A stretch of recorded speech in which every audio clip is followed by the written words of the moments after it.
Hello developers, আজকে আমরা state variable use করব আমাদের রিয়াক্ট যে প্রজেক্টটা আমরা করেছি গতদিন। এই প্রজেক্টের উপরে কিভাবে আমরা স্টেট ভেরিয়েবলগুলো বসাইতে পারি আজকে আমরা সেটা দেখব।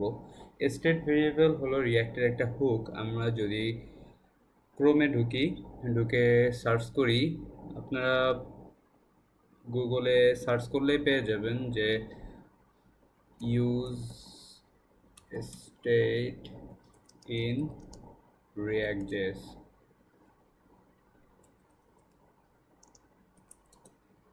এটা সার্চ করার সাথে সাথে রিয়াক্টের অফিসিয়াল ডকুমেন্টারি যে পেজটা ওটা পেয়ে যাবেন। তো এখানে ঢুকলেই আপনারা দেখতে পাবেন এটার ডকুমেন্টেশন, যেটা আমি একটু আগে এখানে বের করে রাখছিলাম। এখানে আপনারা পুরাটা সিস্টেম আর প্রসিডিউরটা পেয়ে যাবেন যে কীভাবে এটাকে ইমপ্লিমেন্ট করবেন আপনার প্রজেক্টে। তো এটা আমি দেখেছি এবং এটা আমি এখন ইমপ্লিমেন্ট করব আমার প্রজেক্টে, যেটা আমি গতদিন আপনাদের সাথে শেয়ার করছি যেই প্রজেক্টটা আমি তৈরি করেছি। তো এইখানে আমরা যখন ইউজ স্টেট ইউজ করব তখন আমাদের একটা ইমপ্লিমেন্ট দরকার হবে, যেটা অবশ্যই রিয়াক্টের ভেতরেই থাকে। তো আমরা এখানে ইউজ স্টেট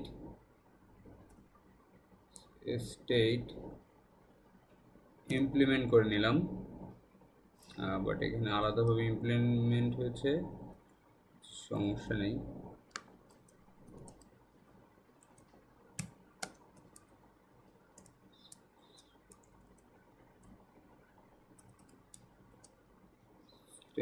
ইউজ স্টেট আমরা এটাকে ইমপ্লিমেন্ট করে তারপর আমরা একটা ভেরিয়েবল ক্রিয়েট করব, যেটা হলো স্টেট ভেরিয়েবল। এই স্টেট ভেরিয়েবলটার কাজ কি হবে, যে আমাদের ইউআইতে আমাদের গুইতে যেই কম্পোনেন্টগুলা কোনো অ্যাক্টিভিটির মাধ্যমে চেঞ্জ হবে বা কোনো রকম কোনো জেস্চারের মাধ্যমে যদি কোনো কম্পোনেন্ট বা কোনো ভ্যালু চেঞ্জ হয়, এই ব্যাপারটাই হলো আপনার স্টেট ভেরিয়েবল। তো এটা আমরা করার জন্য কি করব, কনস্ট্যান্ট নিব, কনস্ট্যান্ট নিলাম, দেন থার্ড ব্র্যাকেটের মধ্যে আমি এখানে কি চেঞ্জ করতে যাচ্ছি, যে cell today card body content, এটাকে আমি চেঞ্জ করতে যাচ্ছি। তো এইখানে যদি লিখি cell comma set is cell, then equal to use state, এটা একটা ফাংশন। সো এই ফাংশনের ভিতরে আমাদের ডিফল্ট ভ্যালু দিতে হবে, এটার প্যারামিটার একটা ডিফল্ট ভ্যালু যেটা ইউজ স্টেট নিজে ইউজ করবে। তো এখানে যেহেতু 3 দেওয়া আছে, তো আমরা এখানে সেম 3 দিয়ে দিব। আমরা চেঞ্জ করতে যাচ্ছি না, যাতে আমার ইউআইতে কোনো রকম কোনো চেঞ্জ না আসে, বাট এটা কাজ করে। তো এইখানে আমরা ইউজ স্টেট ইউজ করে একটা স্টেট ভেরিয়েবল তৈরি করলাম এবং সেটা আমরা এখানে ইমপ্লিমেন্ট করব। তো আমরা সবাই জানি যে রিয়াক্টের ভিতরে জাভাস্ক্রিপ্ট ইমপ্লিমেন্ট করতে গেলে থার্ড ব্র্যাকেটের ভিতরে লিখতে হয়।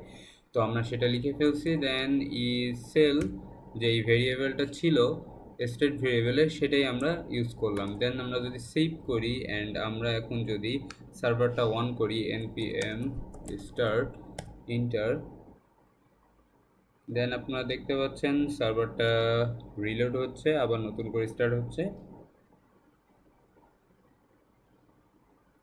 স্টার্টিং। তো এখন আপনারা দেখতে পাচ্ছেন যে এখানে আমাদের ওয়ার্নিং স্টকে যেই কম্পোনেন্টটা ছিল 3, এটা কিন্তু চেঞ্জ হয়নি। বাট আমরা যদি এখান থেকে 3 জায়গায় 0 করে দিই, দেন সেভ করি, তাহলে আপনি দেখতে পাবেন যে এখানে কিন্তু চেঞ্জ হয়ে গেছে। সো এটাই হলো ইউজ স্টেটের কাজ। তো এটা এভাবে করে আপনি বাটনের মাধ্যমে বা অন্য কোনো অ্যাকশনের মাধ্যমে যে কোনো স্টেট ভেরিয়েবলটা চেঞ্জ করতে পারবেন। তো এই ব্যাপারটা কিন্তু অন্যান্য ল্যাঙ্গুয়েজের সাথেও আছে। তো যারা আমার মতো বিগিনার তাদের জন্য আর কি আমি এটা শেয়ার করতেছি। তো আজকের মতো এখানেই, আল্লাহ হাফেজ, থ্যাংক ইউ, বাই বাই।